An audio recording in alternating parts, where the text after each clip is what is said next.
World lecture number 7 के साथ मैं हूं अहमद रज़ा। क्या हाल चाल है? सब ठीक ठाक हैं।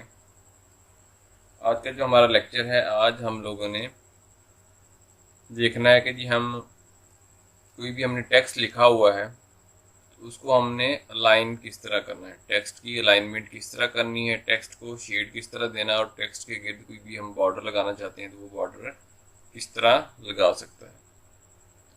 चलते हैं जी, हम एक डॉक्यूमेंट ओपन कर लेते हैं जिसके अंदर कोई पैराग्राफ्स लिखे हुए हों। ये हमने एक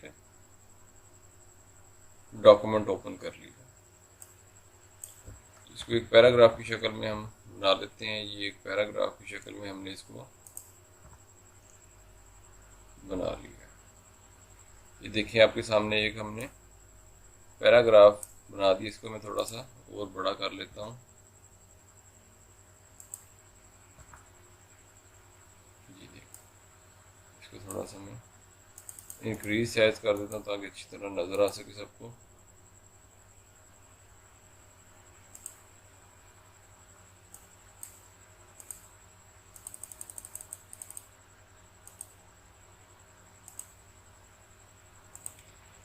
इसके अंदर आप ये देख रहे होंगे, सबको नज़र आ रहा होगा कि जो हमारा टेक्स्ट है, ये टेक्स्ट की एक साइड पे ये देखिए बिल्कुल अलाइनमेंट है।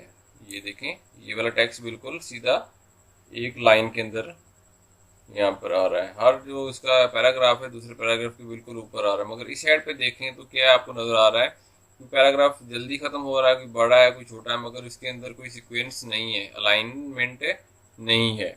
इसको हम कहते हैं, ये देखिए यहाँ पे हम क्लिक करेंगे तो हमारा जो अलाइन है लेफ्ट है, हमारा जो टेक्स्ट है लेफ्ट जो हमारी बाईं तरफ अलाइन है। हमारी जो टेक्स्ट है वो बाईं तरफ अलाइनमेंट है, ना कि वो दोनों तरफ, सिर्फ एक तरफ बाईं तरफ सिर्फ वो अलाइनमेंट है। ठीक है, तो इसको हमने आपने देखेंगे ये खूबसूरत है।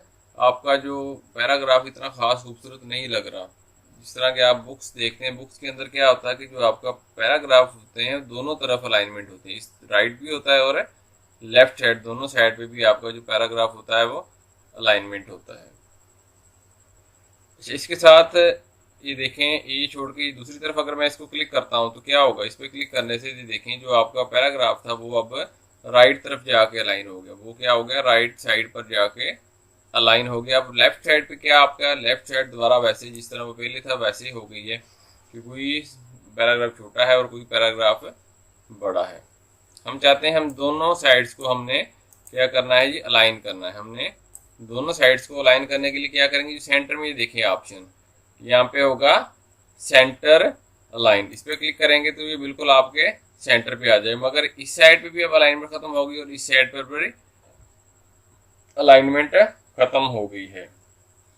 तो इसका भी एक हल है, इसको हम किस तरह अलाइन करेंगे उसका एक सिंपल हल है जी। हमने इसके एंड पे एक ऑप्शन आती है, इसको हम कहते हैं जस्टिफाई।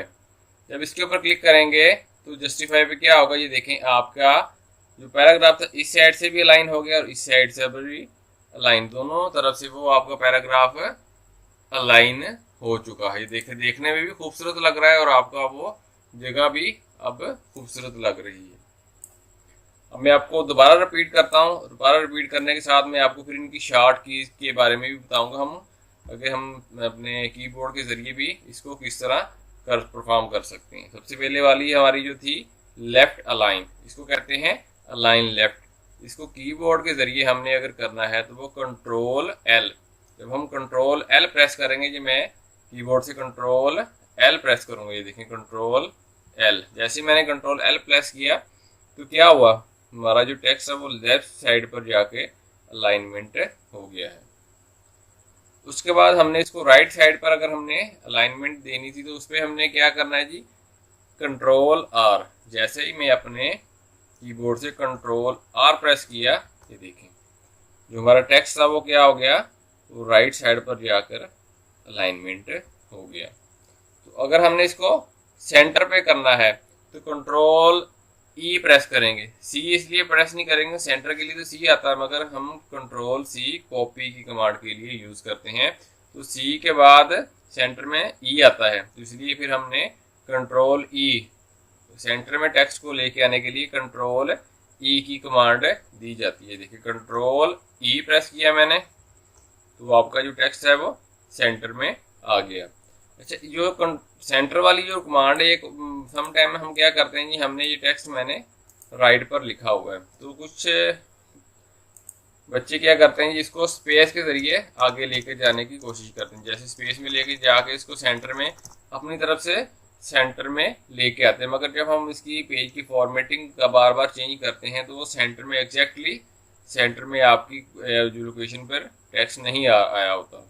तो उसका बेहतरीन तरीका क्या है जी, हमने इसको यहाँ पे सिलेक्ट करने के बाद कंट्रोल ई या ये सेंटर वाली जो है हमारी कमांड है, इसको क्लिक करेंगे तो ऑटोमेटिकली आपका जो टेक्स्ट है वो सेंटर के अंदर आ जाएगा।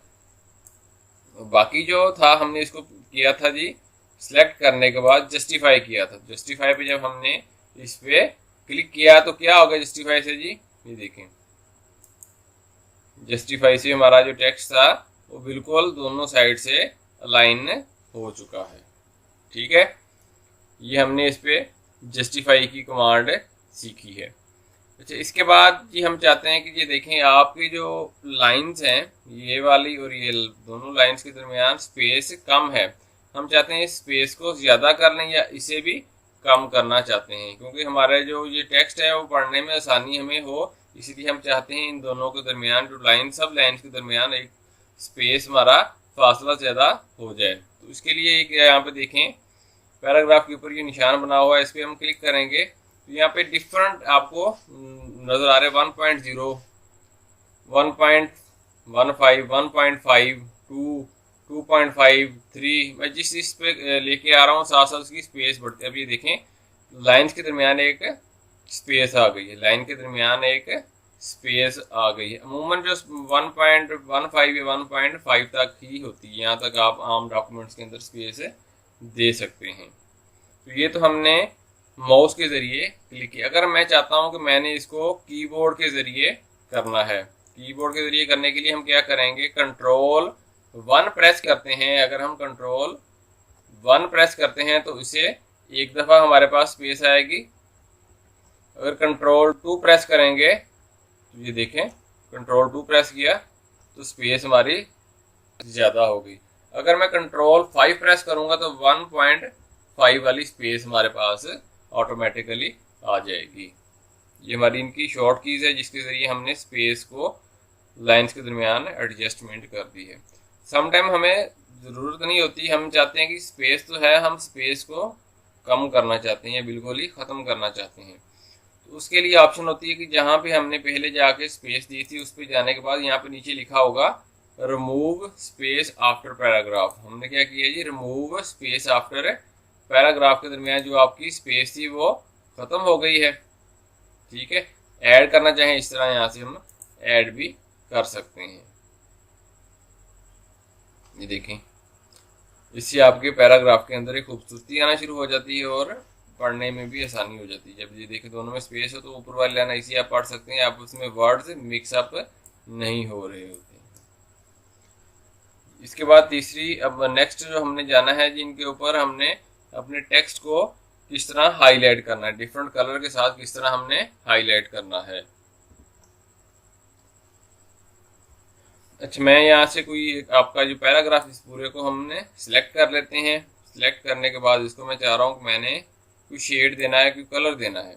जैसे यहाँ पे आप देखें ये कलर सा बना हुआ है, इसके साथ एक छोटा सा एरो है, इस पर क्लिक करते हैं तो ये देखें जिस कलर पे मैं क्लिक कर रहा हूँ वो कलर का शेड नीचे एज इट इज उसके अंदर आना शुरू हो रहा है। ये देखें, या नीचे आप डिफरेंट कलर यहाँ से भी आप जनरेट कर सकते हैं। ये कलर हमने लेट्स सपोज ये कलर सेलेक्ट किया है, कस्टम पे जाके इसको भी हम डार्क है तो लाइट कर सकते हैं, लाइट है तो हम इसको डार्क कर सकते हैं। ये देखें ओके किया तो वो पैराग्राफ आपका था वो सारा उसी कलर के अंदर आ गया। अब मैं चाहता हूँ जो हमारी हेडिंग थी इसका कलर और होना चाहिए, हेडिंग का कलर चेंज करना चाहते हैं तो हम हेडिंग का कलर यहाँ से सिंपली चेंज कर सकते हैं।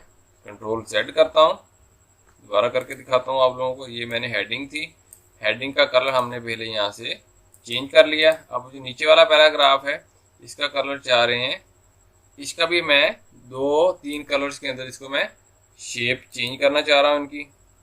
ये देखें, ये आपका एक कलर ये आ गया। अब नीचे वाला जो पैराग्राफ है इसमें कुछ और कलर दे देते हैं।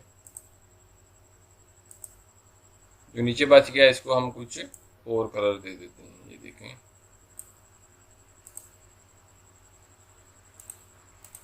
ये आपके जी एक ही पैराग्राफ में हमने 3 डिफरेंट शेड्स आपके ये कलर्स उसमें दे दिए हैं। ये ऐसे मैंने इनको सिलेक्ट करने के बाद क्या करूँगा कि मैं अब ये सारे कलर मैं चाहता हूँ दोबारा से ख़त्म हो जाए एज इट इज़ पहले फॉर्म के अंदर हमारा जो टेक्स्ट चला जाए। तो यहाँ पे जाने के बाद होगा नो कलर।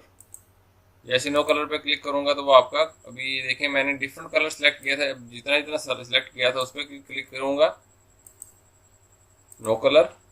जो बाद में सिलेक्ट किया था क्योंकि डिफरेंट एक जैसे कलर नहीं थे, सारे डिफरेंट कलर थे, इस वजह से वो इकट्ठे सिलेक्ट नहीं हो सके। ये नो कलर, इस पर भी क्लिक करने के बाद यहाँ पे क्लिक करूँगा और नो कलर, सब कलर आपके यहाँ से ख़त्म हो गए हैं। ये देखिए, जो भी हमने यहाँ पे कलर सेलेक्ट किए थे वो ऑटोमेटिकली फिर हमने इनको ख़त्म कर दिया है। इसके बाद एक और ऑप्शन होती है जी, हमने कि जो हमारा टेक्स्ट है, टेक्स्ट के गिर्द में चाह रहा हूँ मुझे एक बॉर्डर चाहिए। जिस तरह हमने एक बाउंड्री लगा देनी है, बाउंड्री के अंदर टेक्स्ट को मैं लिखना चाह रहा हूँ, तो वो किस तरह हम लिख सकते हैं। तो ये देखें, यहाँ पे मैंने आउटसाइड बॉर्डर पे मैंने क्लिक किया। जैसे क्लिक किया ये देखें आपके टेक्स्ट के गिर्द एक बॉर्डर लग गया। ये देखें चारों तरफ क्या हुआ, एक बॉर्डर लग चुका है। इसके अंदर भी बहुत सारी ऑप्शंस हैं आपके, जो बॉर्डर के अंदर भी है।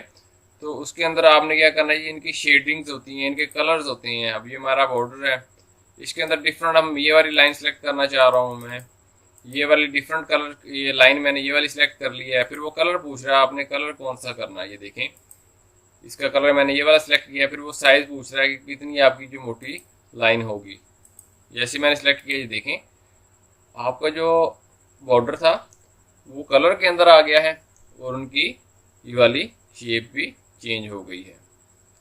अच्छा, इसके बाद ऑप्शन होती है जी, मैं ये देखें अब मैं बॉटम पे ऊपर करूँगा तो क्या होगा, ये देखें ये नीचे वाला बॉर्डर आपका ख़त्म हो गया। ऐसे ही हर एक पे अलग के, अब मैं टॉप पे करूँगा तो ये देखें टॉप से भी बॉर्डर ख़त्म हो गया। ठीक है, अब मैं बॉटम पे को ऑन कर लेता हूँ और साइड पे देखें, राइट पे करेंगे तो राइट साइड से, लेफ्ट साइड से ख़त्म हो गया।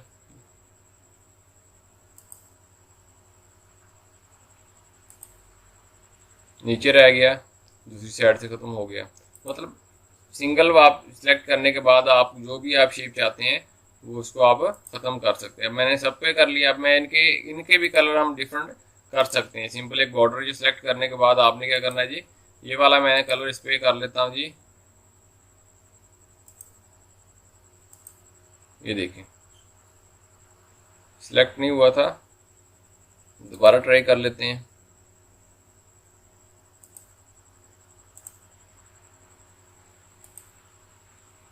ये वाला हमने सेलेक्ट किया, यहाँ पे क्लिक किया और ओके कर दिया। ये देखें ये हमारे 3 कलर सेम है और ये एक वाला आपका कलर सेम है। इस तरह आप डिफरेंट, आप अपने जो बॉर्डर की खूबसूरती बनाने के लिए, डिफरेंट चार्ट्स बनाने के लिए टेक्स्ट के अंदर भी आप कलर, मैंने पिछले लेक्चर में सिखाया था कि हम टेक्स्ट में भी डिफरेंट कलर दे सकते हैं। ठीक है, ये हमारा आज का लेक्चर था।